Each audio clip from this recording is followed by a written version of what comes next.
Salam əziz izləyicilər, mən uzman fizioterapevt Əziz Dəvişov. Bugünkü mövzumuz bizə gələn ən çox suallardan biri, bunu cavablandıracağam. Sual belədir ki, fizioterapiya ancaq yaşlılar üçün mü lazımdır? Bizə bu tip suallar çox gəlir.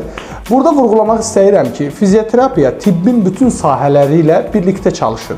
Burada pediatrik dediyimiz uşaq reabilitasiyası, burada nevrolojik reabilitasiya, ortopedik reabilitasiya, idman reabilitasiyası gördüyünüz kimi uşaq dövründən yaşlılıq dövrünə qədər əhatə edən bir mövzudur. Yəni bizim hər yaşda pasiyentlərimiz olur. Problemindən asılı olaraq yaş faktorlarda dəyişkənliyi göstərir.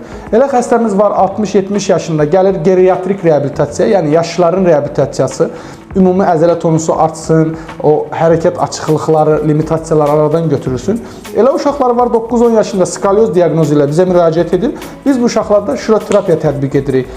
Orta yaş xəstələr də ola bilir. Dediyim kimi, xəstəlik hər yaşda göründüyünə görə və fizioterapiyada demək olar ki, tibbin bütün sahə həkimləri ilə bir arada çalışdığına görə biz fizioterapiyanı sırf yaşlılarda tətbiq etmirik. Bütün yaş qruplarında xəstənin probleminə görə uyğun fizioterapiya proqramını tətbiq edirik.